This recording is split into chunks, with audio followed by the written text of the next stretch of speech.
Welcome to Positive Philter with your host, Philip Wilkerson, a podcast that focuses on friends, family, health, and career, with a little self-help along the way. Please join me in this journey for self-improvement, and I hope what I have to share will make you a better person, thus making the world a better place. I hope you enjoy the show. I hope you enjoy the show.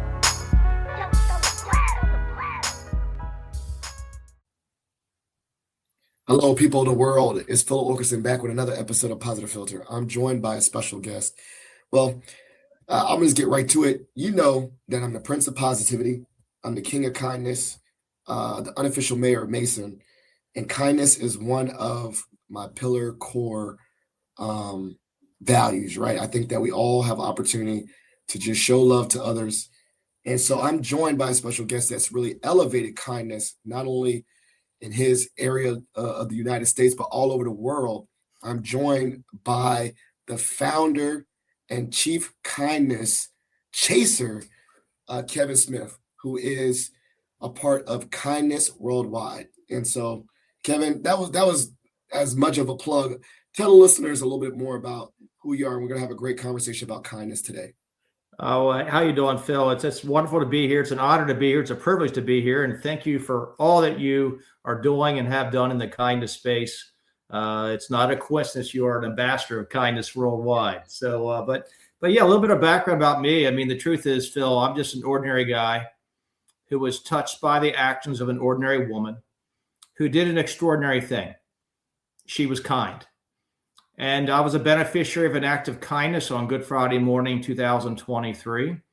A routine trip to the grocery store. My wife sent me to the store to pick up a couple items on a simple honey-do list. And I did that just fine. But when I returned home, I realized I left my wallet behind.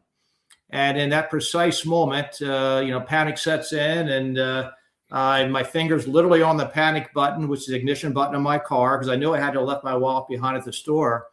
There's a young woman in my driveway holding my wallet, asking if it was mine.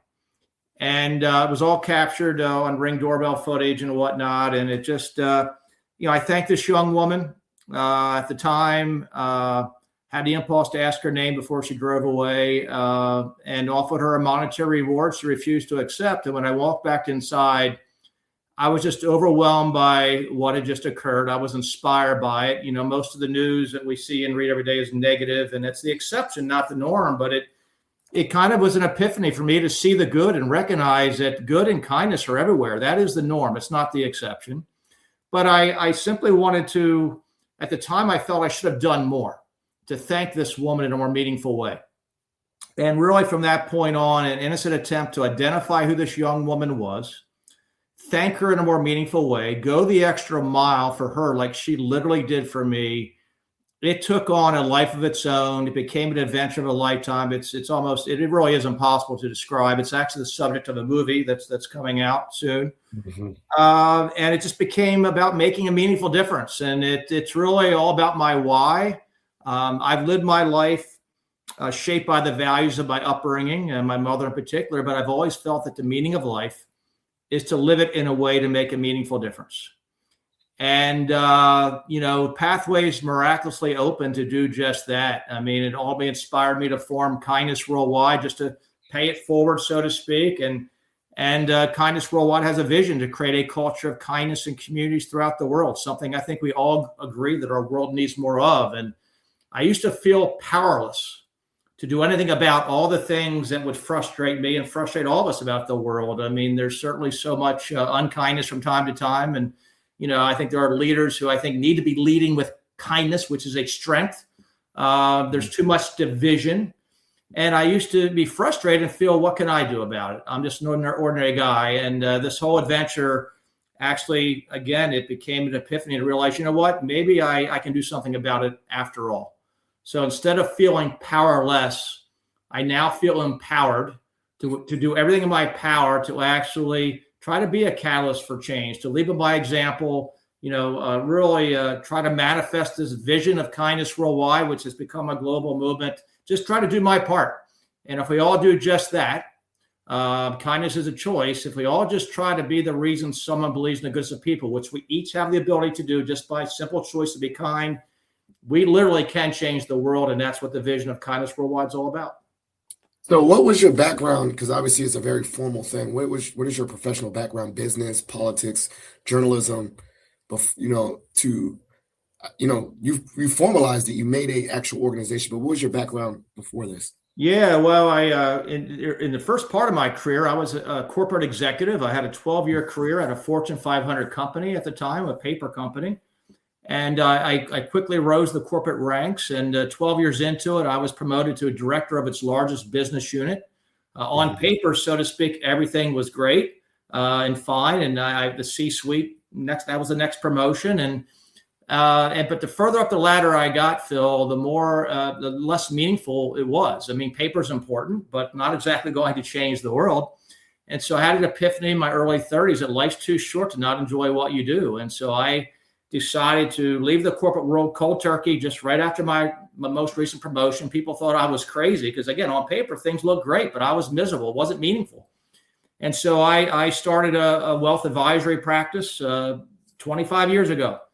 It's very meaningful to me to help translate my clients' monetary resources into meaningful life experiences, and to really have an impact on people's lives. And I built a team, successful practice. I still have that. That's what I do by day, but I've got a team of 6 to do that. And then those skill sets that really have shaped my career in the corporate world, and then in the financial world, have really been instrumental in entrepreneurship and all the things. I never considered myself an entrepreneur. But I look back over my life and I realize I was. I've always been a visionary thinker. I've always been an unconventional thinker. I've never lived conventionally. I've always think out of the box. And all of those skills, all those talents, if you will, have really been instrumental. And then now building what has become a global organization. It's still in kind of the bootstrapping phase, but it's a movement. And it's the nice thing is kindness is free. The movement costs nothing. There are things that are going to take resources, but I'm building something that's bigger than me. But it's nothing. I've never been a part of something so meaningful. Literally, the objective is to change the culture, to change the world. Get people focused again on what unites. There's so much focus on the divisions. Kindness is the universal language. It brings everyone together. It transcends all differences. It transcends borders and cultures and differences and language. And it's just something our world needs now more than ever. The title of the film is For Such a Time as This, which I think is the perfect title. But that's a bit about my background and kind of really what's led me on this magical journey to form kindness worldwide. So you have now it makes perfect sense. You already had a corporate background. You already had an entrepreneur background. That day happened in 2023, I'm hearing. On What Good was the Friday first, morning of all days yeah, is when this act of yeah. kindness occurred. So what was the first step? Did you just start writing? Did you draft that organization proposal? How did you take it and say, yo, I'm gonna make it a formalized thing? Yeah, well, the beauty is it literally organically evolved and almost by accident. I wanted to identify who this young woman was. I discovered her on Facebook due to a profile picture of her and her dog. There was a news story about what occurred, and the story went viral. And I didn't even know if this young woman was even aware of the story, because I thought if any news organization would cover the story of how this inspired me, that it might inspire others. But more importantly, I thought if this young woman would see the story, it would be a way of thanking her in a more meaningful way. And the story aired. It went viral. It was all over the country practically. And I didn't even know if this young woman was aware of it. So all I knew was her first name, which is Brooke. And I just did a Facebook search. I was about to give up after 30 minutes of scrolling. I thought I might see something that would resonate. Then a profile picture of this young woman and her dog caught my eye, and it was her. And at the time I said, hey, are you the Brooke in the story? And I sent her a link to the segment. And sure enough, it was her. And she actually thanked me for thanking her, Phil. She was very humble and modest throughout. But she made a comment at the time that really stuck with me. She said, I'm just the blurry face. Because on the Ring doorbell footage that they showed in this news segment, they blurred out her face to protect her identity. Because no one knew who she was at the time. And I'm like, no, you're more than a blurry face. You're this wonderful act of kindness. But that comment stuck with me. And then the day later, Inside Edition became aware of the story. And they were going to do a story with this young woman and I was excited because she will no longer be the blurry face. Everyone's going to know who this young woman was and is, and the wonderful things she did. But last minute, another storyline emerged, and that interview with Inside Edition was canceled. The story never aired. And I'm like, now what? I mean, I still felt I should do something more to get this woman the public recognition she deserved. And then another twist of fate, series of coincidences, a second lost wallet from someone, the executive director of the York County SPCA. Coincidences you wouldn't believe. It led to the idea of having a community celebration of kindness to publicly recognize this young woman. It was going to be at the York County SPCA because a connection with pets was how I, found her on Facebook. And then I started thinking about, well, what does a community celebration of kindness entail? And it occurred to me that we don't do enough to really elevate kindness as a society, to celebrate kindness. And I knew there was a World Kindness Day, right? But I'm like, well, is there a World Kindness Week? And I did a Google search, and there really wasn't anything. And then I found something on a website, that said, the World Kindness Movement is trying to get, Kindness Week recognized by the United Nations. It hasn't happened. I'm like, well, why hasn't it happened? It should happen. And I also saw where it was National French Fry Day one day. And I'm like, look, I don't know about you, Phil. I like French fries. French fries are good, but too many French fries, not good. You can never have too much kindness. And so I thought, well, why don't we, celebrate? And that's officially recognize a Kindness Week. So I got York City Mayor Helfrich to do that. And then I got the York County Commissioners. And I'm like, why not the neighboring county, Adams County Commissioners? And why not Governor Shapiro? And I got everyone to kind of recognize Kindness Week. And then I thought, well, what does Kindness Week entail? So we elevated, we formally recognized Kindness Week. And then it occurred to me that, we can make blood donation part of the framework. We can inspire people to donate blood, literally save lives. And it's a great way of paying an act of kindness forward, symbolic of the ripple effects of kindness. And then it occurred to me as a way of improving police-community relations. Why don't we have the police issue kindness citations? See the good in our communities that defines our communities. Yes, we got to protect our communities and we got to look for the bad, but why not change the paradigm? So the idea of kindness citations emerged. And the next thing I knew, Phil, this took on a life of its own. All these ideas kept coming for what this community celebration of kindness would entail. I had a document on paper. My wife said I should keep a journal. All the people I was meeting with, and I was meeting with people day after day, all these ideas and how they could be part of this, how they could help me manifest this vision I knew was possible. And I was starting to write my objectives down. And coincidentally enough, it was August of 2023. It was just 5 months into this. Okay. I had this document with my objectives and the timeline at the time. It was like 75 pages long at the time. It was on my family room table. I'm sitting in my corner chair, Phil, and at that time, I'm spent. I'm exhausted. I wasn't sleeping much. I mean, the ideas kept getting bigger and bigger, and I just wanted this event to be over. I wanted to get my life back because I had a life of balance and comfort before this began, and this was starting to take on a life of its own. And in that life-work balance, the pendulum was skewed. And so I'm in my corner chair, my family room. I got my dog to my right, some coffee to my left. I'm in my happy place.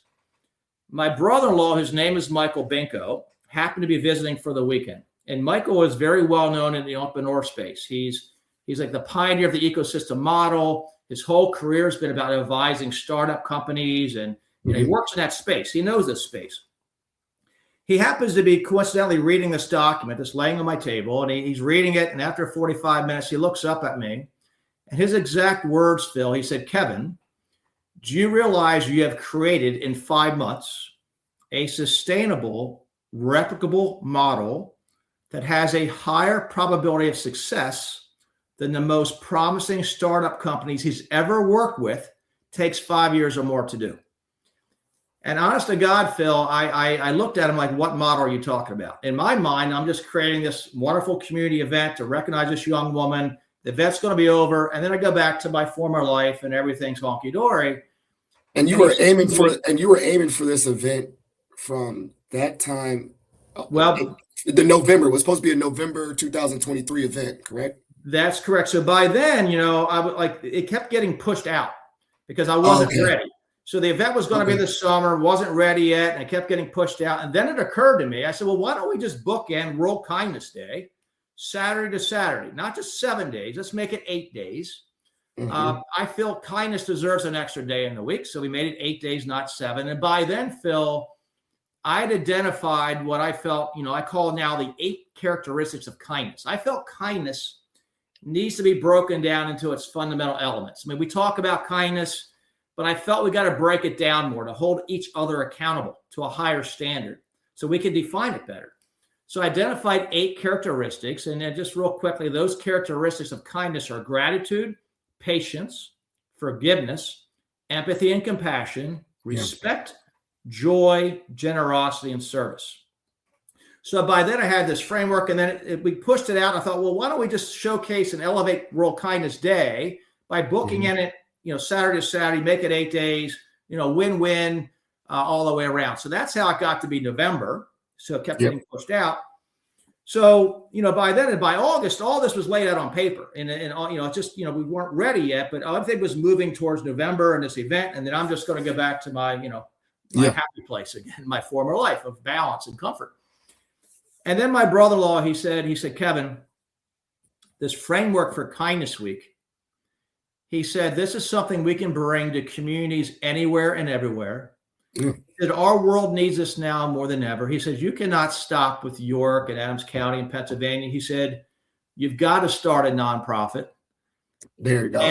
And he goes on, he searches online. He said, Kevin, a domain name's available, and it's not Kindness PA. It's not Kindness York, PA. It's Kindness Worldwide.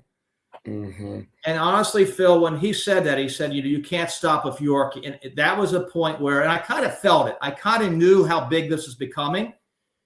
Honestly, Phil, my head went down and my shoulders sank. And I knew in that moment my life would never be the same, because I knew he was right.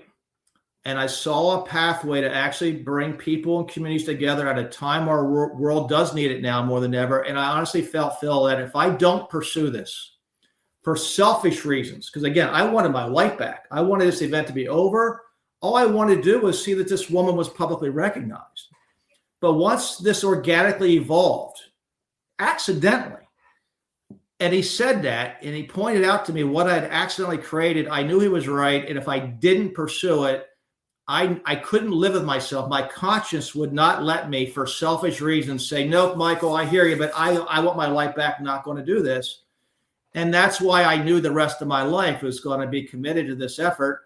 And I never envisioned starting a nonprofit, let alone one called Kindness Worldwide. It's called Worldwide for a reason, because this movement is literally spreading throughout the world. It's bigger than me. And I've just had to figure it out as I go along. I've just had to let go, get comfortable being uncomfortable, and do my part. And now we're bringing an ecosystem together of advocates like yourself and others who actually see this vision, believe it's possible, working together, speaking with one voice to actually bring more kindness into a world that needs it now more than ever.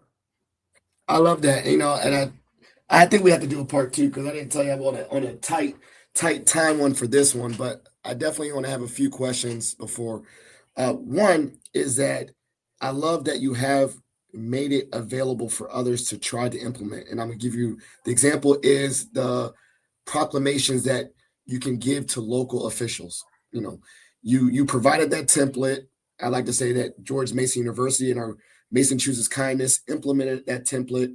And now we have World Kindness Week declared in the city of Fairfax, which is the adjacent city right next to the university. Yeah, the question I have is worldwide. Yes, you did. That was wonderful. Yeah. I saw that. And it has your thing. It says in addition with your, it shuts out your nonprofit. The question for you that I think I'd like to explore publicly is that now that we got it proclaimed as a week, what should we do with that next year for World Kindness Week now that it's proclaimed? Is this where you say you go to the city of Fairfax and say, let's do nice things in the city? Like, what's the next step for people that have implemented your proclamation system? Yeah, well, there's several aspects. Well, the technical term we use is Kindness Week worldwide, because 8 days, not a typical week. Right. But the vision, again, the ultimate goal of this movement, and it is a movement, is to elevate kindness to the global shared value that represents all of humanity. And that entails not just having one governors appear in Pennsylvania, but all 50 governors should formally recognize Kindness Week worldwide, just like, Fairfax and communities, small towns, big cities, states, right? And every member of the United Nations should be able to do the same. The United Nations is about peace, right? Well, you cannot have peace in our world without a culture of kindness. And there's so much division. Can't we all agree on the need for kindness? Let's start on what unites. And that there's actually a pathway for all that to happen. And when enough of us insist upon that we look at the world through a standard of kindness, there's no reason not to, every reason we must. But it's not just about the proclamations. The proclamations are largely symbolic. Symbolism matters, okay? It's important. But the next step of that is to have a municipality, have a state, a governor formally recognize Kindness Week worldwide, and then inspire, its residents. Well, what does that mean? Well, Veterans Day, the way the calendar falls, Veterans Day will always fall during Kindness Week worldwide. Many of the veterans who defend the freedoms we enjoy have literally shed their blood for the freedoms we enjoy every day. What better way to honor our veterans, to show our gratitude and respect for their service, which are 3 of the 8 characteristics of kindness? What better way to honor them than to donate our own? We can inspire people to do that, right? And that can save lives. Kindness citations. We want to bring kindness citations to police departments in every community, state police departments, local police departments. We had over a dozen police departments in York County, Pennsylvania, issuing kindness citations last year. Westminster, Maryland, issuing kindness citations. We want to bring that model to other communities because, again, it's a way of improving police-community relations. It's a way of recognizing the citizens who make our communities so vibrant and so great. Let's see the good in them and let's acknowledge them. And what that does, it creates a ripple effect. It becomes contagious. It invites other acts of kindness, right? And you can see how this can easily evolve. But we also want to just organically, we want to engage ecosystems, schools, colleges, business community, government bodies, to everyone to be intentional. We have a framework, but everyone can think intentionally, what does Kindness Week worldwide mean to us? What can we do to promote and encourage kindness? So then the reverse engineering is now that it's symbolically proclaimed in the city of Fairfax. Now it's more so, as we move forward to next year, thinking of concrete activities to be aligned with that, and I think that's where I was trying. So would it be on, it's on the local, it's on the community once they proclaim it, to now moving forward next year, we have a whole almost, close to 11 months now to think of activities for the next week, that next year's week. Is that what I'm hearing? That is exactly right. Now we have a framework, and we have some actionable ideas for schools and things on our website. We'll be putting more up, but the beauty of it is that kindness has no limitations. We're limited only by the bounds of imagination and creativity. And I truly believe, Phil, because I've seen this, if we just set the tone through a proclamation and a framework, and we have good leadership, it starts with leaders who see kindness as a strength, who don't just say, hey, here's a proclamation. They actually believe in it, inspire residents, and you let your ecosystems know, hey, we're part of this Kindness Week worldwide celebration. We are our own community, but we're part of a global community. We're all part of this global celebration of what I believe is humanity's greatest asset. If we let everyone with intentionality, ecosystems, schools, businesses, think about, what does Kindness Week worldwide mean to you?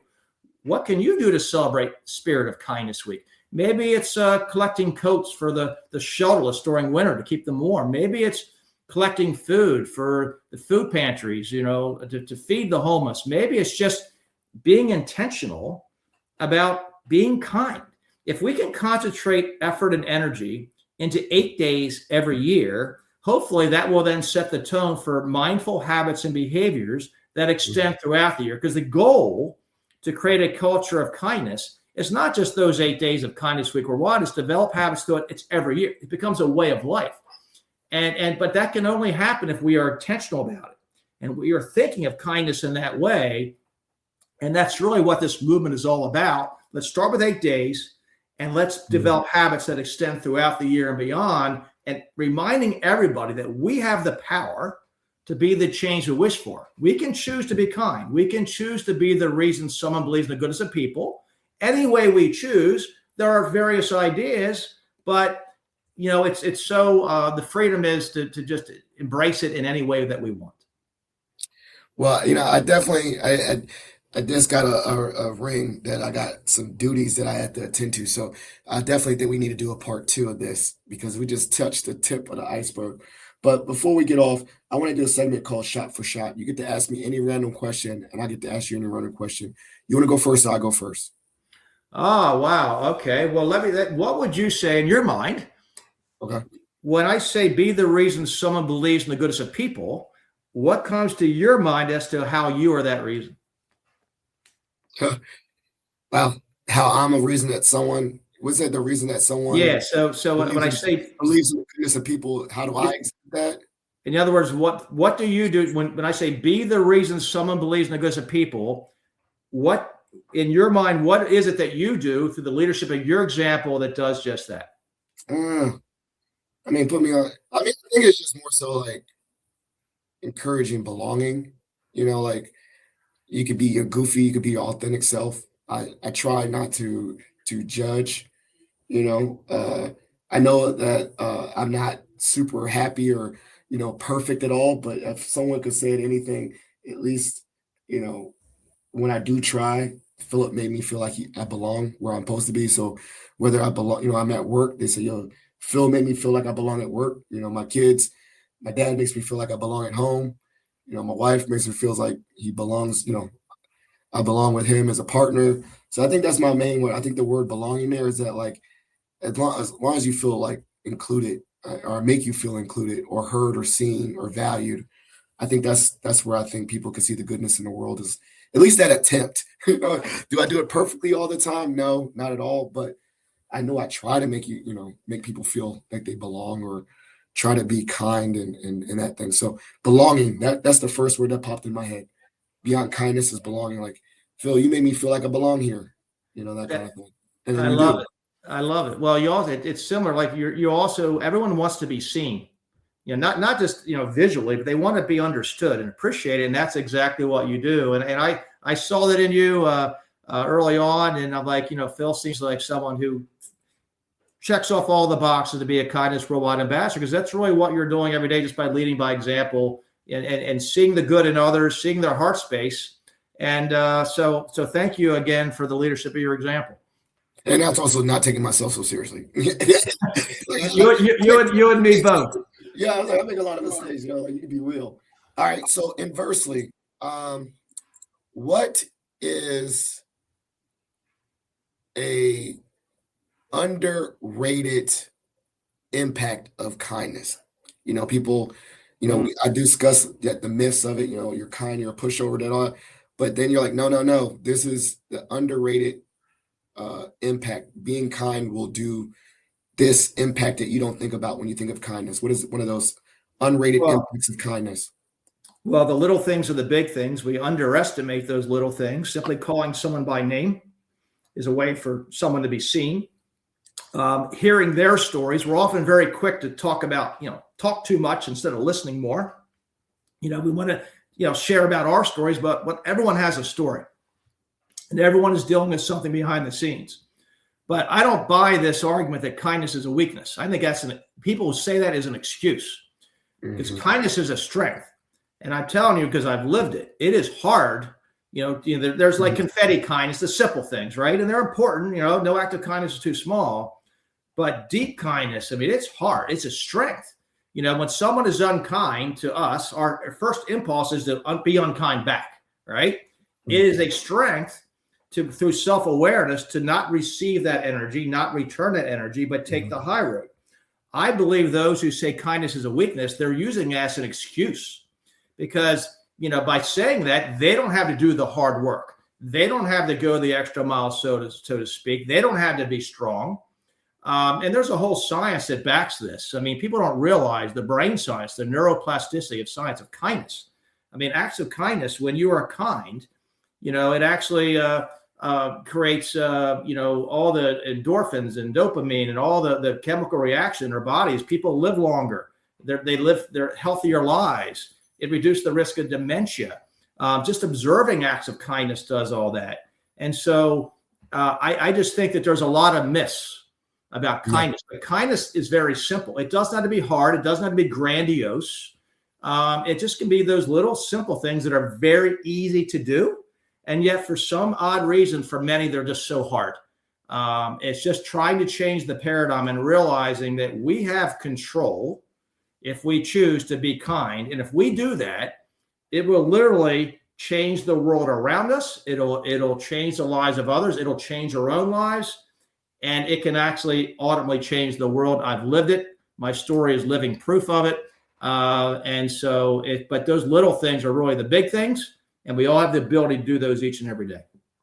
I love it. And, before I do, go to the part of shout outs and plugs, I think one of the things that resonates is that there is a difficulty in it. Like, it could be easy to be let's say you're a football coach, and it could be easy just to yell and berate people, but it's very, very, it takes more work as a coach to really like look at why things are going on and be empathetic and like, rather than berate, understand individual motivations of different players and stuff like that. You can't just yell at everyone the same, but that's more work.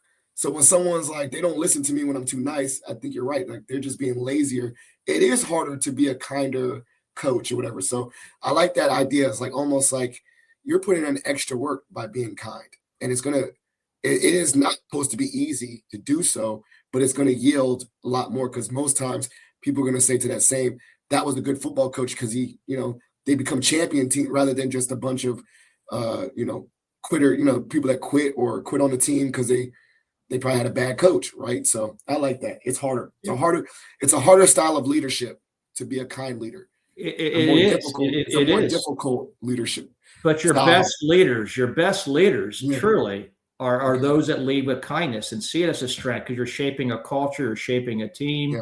Character wins championships. You can have a lot of talent, but there's a lot of talented teams that never win championships, but character, is really the differentiator. And that takes a good leader.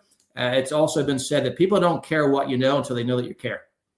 Right. And when you care, empathy, and you really connect with people and see their heart space, and their stories, now you're creating, fans for life and people that will follow because they believe in you. And once people believe in you, they will follow the leadership of your example. Excellent. Well, this has been, like I said, this is a little shorter than my normal episodes, but I definitely want to have you on another time. Definitely talk about follow-up about the things that we're doing with kindness here at George Mason, and just really elevate that. And also almost like a recap, like talk about the things that what is coming to fruition since getting together, and really looking forward to your film that's coming out. So with that being said, the platform is yours. Shout outs and plugs. There's an opportunity to show love to anyone you want to show love to. And then plugs. These are things that I'll make sure to include in the show notes so that people can follow up, websites, links, references, etc. So shout outs and plugs. Well, I've got to have a shout out to my wife. She's really the unsung hero in this whole journey. And a lot of people don't realize the journey of kindness worldwide and everything behind the scenes. It's not been easy. Love is sacrifice. And my wife was the reason I went to the grocery store on Good Friday morning. If it weren't for her, none of this would have unfolded. But when things are going really well, Phil, we have a good moments, and things are going really well with this journey. I say to my wife, I said, you know what? You're the one that sent me to the store. But a lot of times it's very intense and very time intensive, and it takes a lot of my time and energy. And, there are some difficult moments, and it's not been easy. And of course, I jokingly say to my wife, well, you're the one that sent me to the store. But the truth is that my wife is my biggest fan, my biggest advocate. She's my rock. And I know a lot of times, people focus on me as the founder of Kindness Worldwide. And, I'm not comfortable with all that undue attention. It's not warranted, but I really feel that my wife has played such an instrumental role in this journey. She's my best friend. And so I would be remiss if I did not give that shout out to her. And then plugs, ways that we can stay in touch, follow along for the listeners of this episode. Yeah, well, plugs. I would encourage everyone to join the movement with us. And, this is more than a movement. It's a revolution. That's what we're trying to do. We're trying to change the culture, right? So visit kindnessworldwide.org.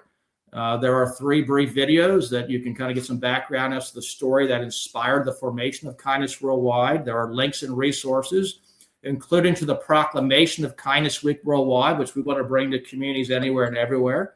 There's also a documentary film for such a time as this that we are in the midst of doing private screenings. Love to bring a private screening of the film to Phil, where you are, any community. We're entering it in the film festivals. The film festival circuit begins in January, and there's certain rules we have to adhere to, but we can do private screenings. The more audiences that see this film, the more lives will be touched and changed and honestly saved. It's that powerful of a film. So I just would, it's really a plug, not for Kindness Worldwide. This it is for us. But Kindness Worldwide is our nonprofit. I always say that because it truly is. It's an ecosystem model. The story of Kindness Worldwide is our story. Everyone is invited to write the future chapters of this beautiful story together, which I'm convinced will be the most beautiful yet. But it all begins by being aware of this movement that's well underway, that's gaining momentum, and inviting everyone into it. With awareness becomes more momentum, more impact. So just visit kindnessworldwide.org. You'll see all the resources, everything you need to know. My email, reach out to me, ksmith@kindnessworldwide.org. Happy to help, happy to bring the magic of kindness to communities anywhere and everywhere, including yours. Thank you so much. Well, we'll definitely have to touch base, especially about that premiere and movie here at the George Mason University community. So we'll talk offline about that. But everyone, thank you so much for listening. Please support the Kindness Worldwide initiative and all the resources I'll share in the show notes. As you know, every episode is dedicated to the memory of my late father-in-law, Jeff Kirsch. And so please consider donating to the Jeff Kirsch Anti-Hunger Fund for all his work fighting food insecurity across the United States. Also, if you're a member of the Mason Nation, please consider submitting a Pats for Patriots, which is a way to share kindness. This is a great episode. Give it a like, subscribe, review, and please keep being kind and spreading positivity. And we're out. Thank you for listening to Positive Philter, a podcast that focuses on family, friends, career, with a little self-help along the way. If you enjoyed this podcast, please share it with your family and friends, and like the Facebook page, Spreading Positivity of Movement. Thanks for listening.